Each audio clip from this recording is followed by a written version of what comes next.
Os ydych chi'n feichiog neu os oes gennych chi system imiwnedd wan, dylech osgoi bwyta cynhyrchion Pysgod Mwg a physgod wedi'u cochi sy'n barod i'w bwyta oherwydd risg o listeriosis.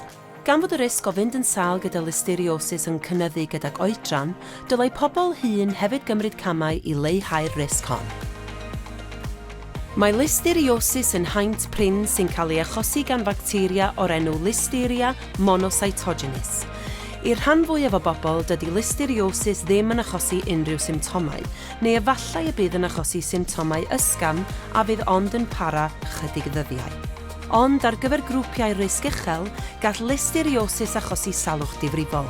Mae listeria yn fwy cyffredin mewn bwydydd parod i'w bwyta, fel cigoedd oer wedi'u coginio ymlaen llaw, pate a chawsiau meddal wedi'u heiddfedu gen lwydni fel bri.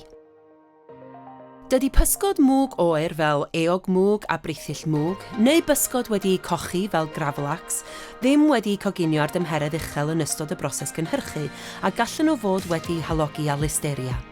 Mae'r cynhyrchion hyn fel arfer yn dweud mwg a parod i'w bwyta ar y pecyn, ond maen nhw hefyd i'w cael mewn sushi. Bydd coginio cynhyrchion fel quiche, cacennau pysgod neu bastau sy'n cynnwys Pysgod Mwg neu gravlax, nes i bod yn stemio'n boeth, yn lladd unrhyw listeria a allai fod yn bresennol. Pan fyddwch chi'n ychwanegu Pysgod Mwg at brydau fel pasta wedi'u goginio neu wyau wedi'u sgramblo, coginiwch y pysgod ar dymheredd uchel yn gyntaf, gan na fydd eu cynhesu yn y badell yn unig gyda gweddill y pryd yn lladd y listeria. Mae dewisiadau eraill ar gael fel Pysgod Mwg tin neu filedau pysgod ffres neu wedi'u rhewi.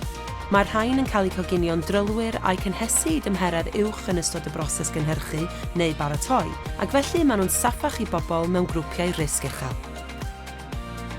Mwyn lleihau'r risg o listeriosis, cadwch fwydydd yn oer nes eich bod chi'n barod i'w bwyta. Rhowch fwydydd yn yr oergell cyn gyntedd o phosib ar ôl ei prynu, a gnewch yn siŵr eich bod chi'n ei bwyta o fewn 4 awr ar ôl ei tynnu o'r oergell. Cofiwch fwyta, coginio neu rewi bwydydd erbyn y dyddiad, defnyddio erbyn. Allwch chi ddim gweld arogli na blasu bacteria fel listeria sy'n achosi gwenwyn bwyd. I gael mwy o wybodaeth am listeria, ewch i food.gov.uk/ec/listeria.